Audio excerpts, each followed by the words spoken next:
comedy powerhouse. In addition to his hilarious stand-ups, Kevin Hart has starred in hits like Think Like a Man and Night School, starring alongside Tiffany Haddish. Well, now Kevin is back. He's bringing us back to the 1970s as well. In his newest project, it's called Fight Night, the Million Dollar Heist. This is where he stars in and produces with his longtime producing partner, Bryan Smiley. So Kevin plays Chicken Man. He's a hustler who hosts a party the night of Muhammad Ali's 1970 comeback fight. And we've got who's who of characters showing up, and the night ends up with an historic heist. Whatever you gentlemen need while you're here in Atlanta, I'm your man. Now, who are you? You are a party host? Yes, sir. Mr. Chicken Man? Guilty as charged, yeah.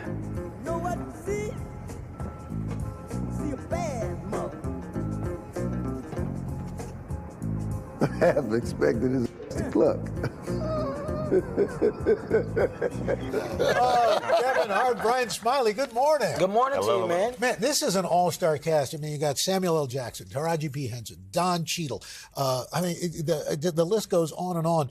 And for you, Kevin, you know, this role, it's a little different from what you've played. Absolutely. And you really step up. Was the caliber of the cast something that helped you raise your game? Always. I mean, you know, I'm a firm believer that iron sharpens iron.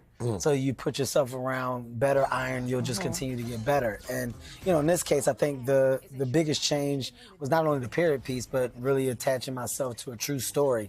And a story that we felt had to be told. The city of Atlanta is basically like turned into such a great backdrop in entertainment and, you know, a valuable asset just because of how much the city has grown and how much we are now able to do in the city. So a true story about the economy and the change and the reason for entertainment coming and starting.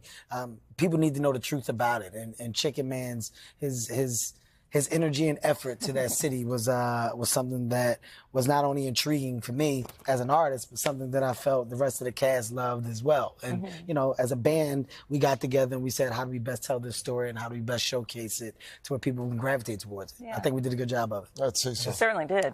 And Bryan, I, as a producer, I'd imagine it's hard finding new stories that, you know, haven't been told before. If it was told before, a new way to tell the story. But how excited were you when this comes along?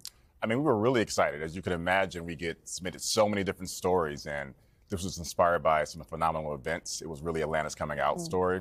And when Kevin and I talked about it, we said we had to do this. It was one of those things you just couldn't stop listening to and reading about. And now here we are. So excited for the world to see it. And it's also a period piece. I mean, this takes place in the 70s. And one of the things I really enjoy about it, that clip there, you can hear the music. You guys nail the fashion. You nail the lingo. But you're not that old. So you weren't a child in the 70s.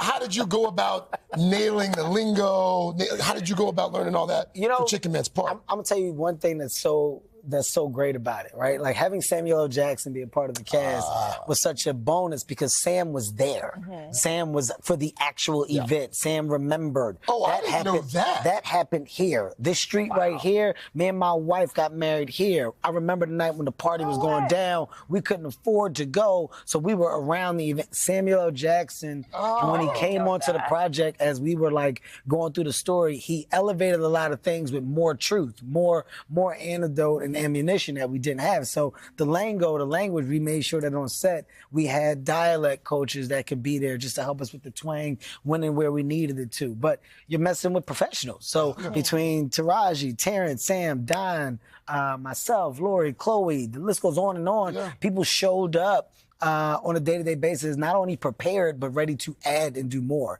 And our directors, we had a slew of great ones, and our team of writers, I mean, everybody from a collaborative space of thinking did what they had to do to help us elevate the material. So it's a group effort. It's not just individual. And Bryan, how do you nail something like that besides the performances?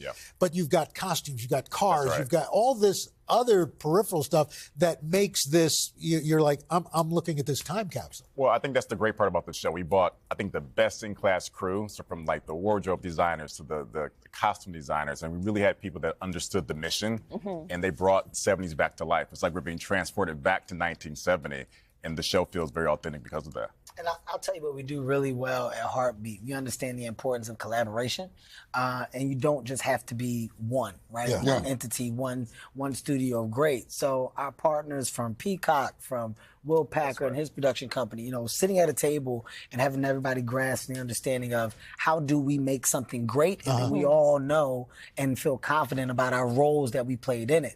That level of thinking, it only provides the opportunity for more success. And I think that's another beauty for the project coming out at the level that it did. All the talent coming and understanding it's about us making each other look good. The writers understanding how do we make each other look good. The producers understanding how do we make each other look good. Everybody's Directors, so good at their individual job. Everybody came in, and if we all execute and have our own responsibility, but at the same time elevate others, we'll have a piece of gold. And people are going to walk away with a different level of understanding for Atlanta and why Atlanta is what it is today. Well, it sure shows. Congratulations to both of you. Thank you. Well man. done. Appreciate And it. Chicken Man, it should have been about you. Well,